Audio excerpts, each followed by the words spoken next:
Hello, नमस्कार साथियों। स्वागत है आप सभी का हमारे बीजी क्लास यूट्यूब चैनल पर।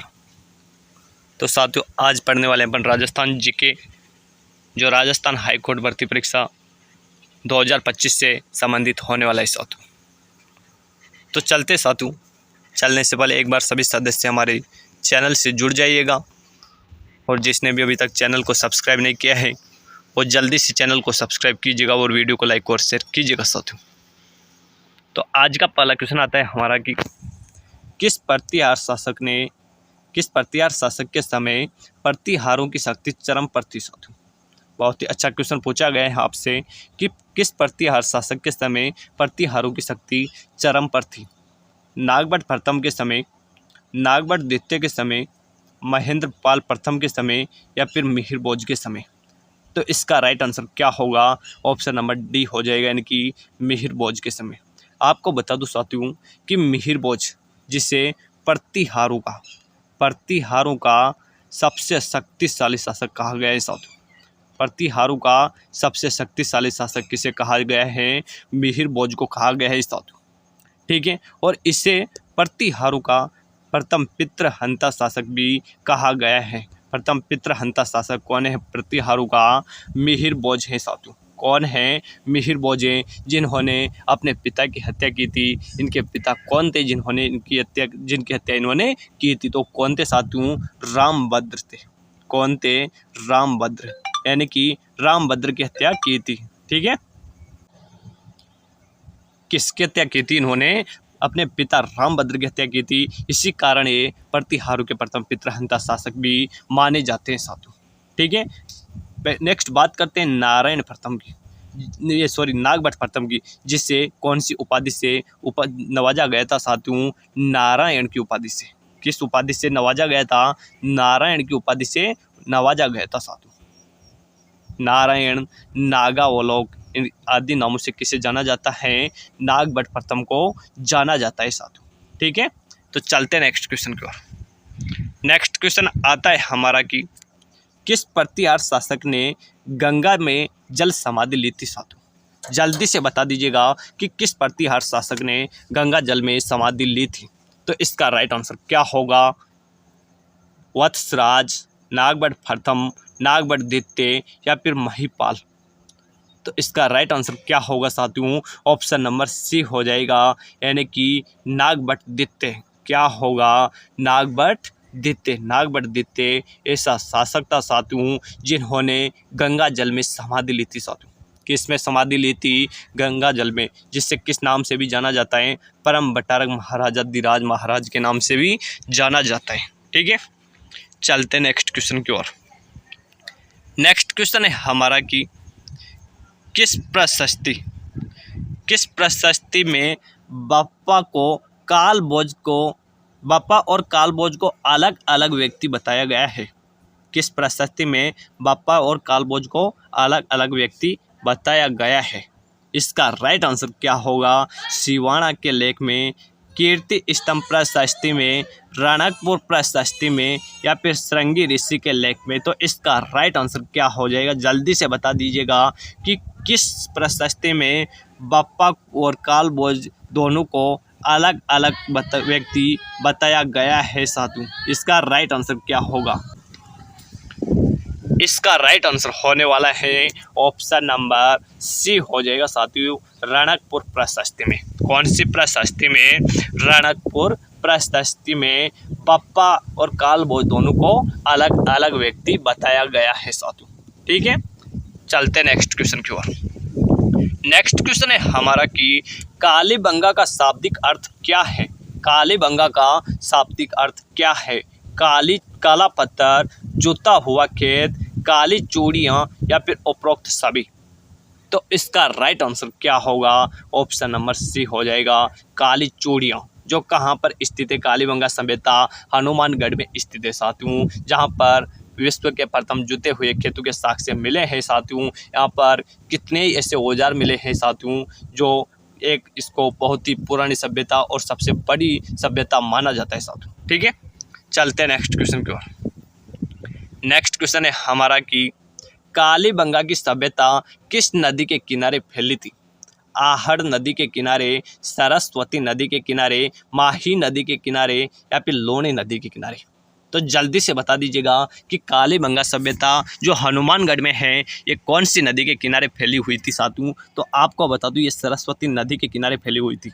इस नदी को गग्गर नदी के नाम से भी जाना जाता है और मृत नदी के नाम से भी जाना जाता है साथियों। इसको गग्गर नदी, मृत नदी के नाम से भी इसे जाना जाता है और इसे स्वतर नदी के नाम से भी जाना जाता है साथियों। गग्गर, मृत नदी और स्वतर नदी के नाम से किसे जाना जाता है? सरस्वती नदी को जाना जाता है, जहाँ पर कालीबंगा सभ्यता यानी कि कालीबंगा सभ्यता गग्गर नदी के किनारे फैली हुई थी साथियों। ठीक है, जो अभी वर्तमान में लुप्त है साथियों। ठीक है, चलते नेक्स्ट क्वेश्चन को। नेक्स्ट क्वेश्चन है हमारा कि कालीबंगा में विश्व के प्रथम जुते हुए खेत के प्रमाण मिले हैं, ये अब कहाँ पर स्थित है? जैसा कि मैंने अभी बताया था कि विश्व के प्रथम जुते हुए खेतों के साक्ष्य कहाँ पर मिले हैं? कालीबंगा पर मिले हैं साथियों, जो अब कहाँ पर स्थित है? परकोटे के अंदर है, परकोटे के बाहर है, पर उपरोक्त दोनों है या फिर इनमें से कोई नहीं है? तो इसका राइट आंसर क्या होने वाला है? परकोटे के बाहर हो जाएगा साथियों। ऑप्शन नंबर बी हो जाएगा, परकोटे के बाहर। जो कालीबंगा में जो जुते हुए खेत के साक्ष्य मिले हैं वो अभी वर्तमान में कहाँ पर हैं? ये परकोटे के बाहर है साथियों। कहाँ पर है? परकोटे के बाहर है। ठीक है, चलते नेक्स्ट क्वेश्चन का। नेक्स्ट क्वेश्चन है हमारा कि किस राजपूत राजा ने हरिनाथ, सुंदरदास और जंगनाथ जैसे विद्वानों को संरक्षण प्रदान किया था?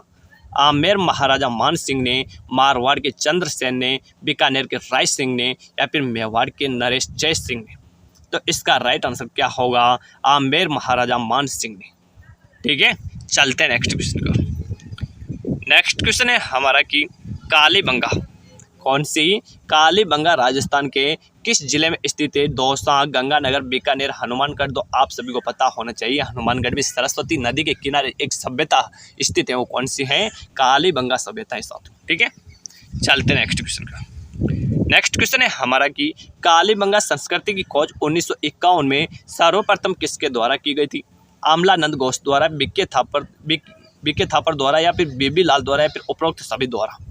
इसका राइट आंसर क्या होगा? अमलानंद घोष हो जाएगा साथियों। क्या होगा? अमलानंद घोष हो जाएगा साथियों, जिन्होंने 1951 में कालीबंगा सभ्यता की खोज की थी साथियों। ठीक है, चलते नेक्स्ट क्वेश्चन को। नेक्स्ट क्वेश्चन है हमारा साथियों कि कालीबाई जिसने डूंगरपुर पुलिस के हाथों अपने अध्यापक को बचाने में अपने प्राण दे दिए, वह कहाँ की रहने वाली थी? सागवाड़ा, डूंगरपुर, उदयपुर या फिर रास्तापाल? तो इसका राइट आंसर क्या होगा? ऑप्शन नंबर डी हो जाएगा, यानी कि रास्तापाल, जो कहाँ पर स्थित है साथियों? डूंगरपुर में स्थित है। रास्तापाल डूंगरपुर की जो घटना हुई थी ये कब हुई थी साथियों? 1947 में हुई थी। और ये क्यों हुई थी साथियों? क्योंकि यहाँ पर जो नाना भाई खाड़ थे उनके घर में जो स्कूल चलता था साथियों, तो वहाँ के महाराजाओं ने आदेश दिया कि ये स्कूल बंद करनी चाहिए, वो जानी चाहिए। तो उन्होंने कहा कि हम स्कूल को किसी भी हालत में बंद नहीं करेंगे। तो वहाँ पर जो उन महाराजा ने सेना भेजी उनके लिए, और सेना भेजने के बाद भी वो नहीं माने, तो उनको वहाँ पर मौत के घाट उतार दिया साथियों। और जो कालीबाई की जो शिक्षिका थी, कौन? सेंगाबाई, जो उस स्कूल में पढ़ाती थी, उनको ट्रक के पीछे रस्सी से बांधकर खींचा गया था, यानी कि घसीटा गया था साथियों। ठीक है, तो जब कालीबाई वहाँ से रास्ते में से आ रही थी तो उसको पता चला कि ये अपनी शिक्षिका है सेंगाबाई और इसको घिसा जा रहा है। तो कालीबाई ने अपनी जो दांतली होती हैं उनसे उनकी रस्सी को काट दिया था साथियों। तो जब उन रस्सी का पता सैनिकों को चला तो सैनिकों ने क्या किया? सैनिकों ने कालीबाई की गोली निकाल दी साथियों। तो उस समय कालीबाई वहाँ पर शहीद हो गई थी। कब हुई थी? 1947 में हुई थी। ठीक है, चलते नेक्स्ट क्वेश्चन को। नेक्स्ट क्वेश्चन है हमारा कि काली सिंध व आहू नदियों के संगम स्थल पर गागरोन का दुर्ग किसने निर्माण करवाया था साथियों? काली सिंध व आहू नदियों के संगम पर स्थित है गागरोन दुर्ग, इसका निर्माण किसने करवाया था? भूपत भाटी ने, राव बरसिंह हाड़ा ने, टोड परमार ने या फिर राणा कुंभा ने? तो इसका राइट आंसर क्या होगा? टोड परमार हो जाएगा साथियों। भूपत भाटी ने तो भटनेर दुर्ग हनुमानगढ़ बनाया था। बरसिंह हाड़ा ने बूंदी का तारागढ़ बनाया था। 1354 में बनाया था साथियों। ठीक है, 1354 में बनाया था। राणा कुंभा ने कुमलगढ़ दुर्ग बनवाया था साथियों। ठीक है, चलते नेक्स्ट क्वेश्चन को। नेक्स्ट क्वेश्चन है हमारा कि कावड़ किसे कहा जाता है साथियों? एक मंदिर नुमा लकड़ी की आकृति है या इनमें कई द्वार बने होते हैं, यह लाल रंग से रंगी जाती हैं। उपयुक्त सभी बिल्कुल उपयुक्त सभी है साथियों। इसमें क्या होगा? उपयुक्त सभी, यानी कि ये मंदिर नुमा लकड़ी की आकृति है, इनमें कई द्वार बने होते हैं, ये लाल रंग की रंगी होती है, इसे क्या कहते हैं? कावड़ कहते हैं साथियों। ठीक है, कावड़ कहाँ की प्रसिद्ध है साथियों? तो ये बस्सी चित्तौड़गढ़ की प्रसिद्ध है। कावड़ कहाँ की प्रसिद्ध है? बस्सी चित्तौड़गढ़ की कावड़ प्रसिद्ध है। ठीक है, चलते हैं नेक्स्ट क्वेश्चन का। नेक्स्ट क्वेश्चन है हमारा कि कितनी देशी रियासतों के एकीकरण से राजस्थान राज्य का निर्माण हुआ था? तो आप सभी को पता होना चाहिए कि राजस्थान में 19 रियासतें थी साथियों। कितनी रियासतें थी? 19 रियासतें और 3 ठिकाने थे साथियों, और एक केंद्र शासित प्रदेश था अजमेर मेरवाड़ा, और तीन ठिकाने थे कौन कौन से? कुशलगढ़, नीमराना और लाहवा, जिनमें से सबसे बड़ा ठिकाना कौन सा था? कुशलगढ़ था, और सबसे छोटा कौन सा था? लावा, जिसका नाम छोटा हुआ, सबसे छोटा ठिकाना। ठीक है, चलते हैं नेक्स्ट क्वेश्चन का। नेक्स्ट क्वेश्चन है हमारा कि किस आयोग की सिफारिश पर आबू दिलवाड़ा तहसील एवं अजमेर मेरवाड़ा क्षेत्र को राजस्थान में मिलाया गया था साथियों? किस आयोग की सिफारिश पर आबू दिलवाड़ा तहसील एवं अजमेर मेरवाड़ा क्षेत्र को राजस्थान में मिलाया गया था? शंकर राव समिति की सिफारिश पर, सत्यनारायण समिति की सिफारिश पर, राज्य पुनर्गठन आयोग पर, या इनमें से कोई नहीं? तो इसका राइट आंसर हो क्या होगा? इसका राइट आंसर होगा साथियों कि एक समिति थी जिनका गठन कब हुआ था? 1953 में हुआ था साथियों। वो कौन सी थी? राज्य पुनर्गठन आयोग, जिसकी सिफारिश पर अजमेर व आबू दिलवाड़ा क्षेत्र को राजस्थान में मिलाया गया था साथियों। ठीक है, चलते नेक्स्ट क्वेश्चन का। नेक्स्ट क्वेश्चन है हमारा कि करौली प्रजामंडल की स्थापना 1938 में किसके द्वारा की गई थी साथियों? बलवंत सिंह मेहता द्वारा, त्रिलोक चंद माथुर द्वारा, मोहनलाल सुखाड़िया द्वारा, या फिर इनमें से कोई नहीं? तो इसका राइट आंसर क्या होगा साथियों? करौली प्रजामंडल की स्थापना की गई थी 1938 में की गई थी। किसने की थी? त्रिलोक चंद माथुर ने की थी साथियों। किसने की थी? करौली प्रजामंडल की स्थापना त्रिलोक चंद माथुर ने की थी। ठीक है, चलते नेक्स्ट क्वेश्चन का। नेक्स्ट क्वेश्चन है हमारा कि कर्नल जेम्स टोड द्वारा समुद्र में फेंका गया शिलालेख कौन सा था? मंडोर का शिलालेख, मानमोरी का शिलालेख, कर्णसभा का शिलालेख, या फिर गोसमुंडा का शिलालेख? तो इसका राइट आंसर होगा मानमोरी का शिलालेख। इनमें इतना यानी कि इतना भारी था साथियों कि रास्ते में चलते वक्त कर्नल टोड ने इसको कहाँ पे फेंक दिया था? समुद्र में फेंक दिया था। ठीक है, चलते नेक्स्ट क्वेश्चन का। नेक्स्ट क्वेश्चन है हमारा कि कर्नल जेम्स टोड ने किस पर्वत चोटी को संतों का शिखर कहा है साथियों? शेर को, अचलगढ़ को, गुरु शिखर को, या फिर माउंट आबू को? तो इसका राइट आंसर क्या होगा? गुरु शिखर हो जाएगा साथियों। गुरु शिखर को कर्नल जेम्स टोड ने संतों का शिखर कहा था साथियों। यह दक्षिणी अरावली की प्रमुख चोटी है साथियों, जिनकी ऊंचाई 1722 मीटर है, और फुट में पूछे जाए आपसे तो कितने हुए? 5950 फीट, 5850 फीट है साथियों। और इसके बाद कौन सी है? इसके बाद सबसे ऊंची चोटी शेर, जो भी सिरोही में स्थित है, दक्षिण अरावली की चोटी है। और इसके बाद फिर सिरोही के बाद में कौन से? गुरु से दिल लगा लिया, यानी कि आप एक ट्रिक लगा सकते हो इसमें, गुरु से दिल लगा लिया, यानी कि शेर के बाद में कौन से? दिलवाड़ा है साथियों, जो भी कहाँ पर स्थित है? सिरोही में स्थित है, यानी कि सबसे राजस्थान की सबसे ऊंची चोटियाँ, राजस्थान की 3 सबसे ऊंची चोटियाँ कहाँ पर स्थित हैं? सिरोही में स्थित है साथियों।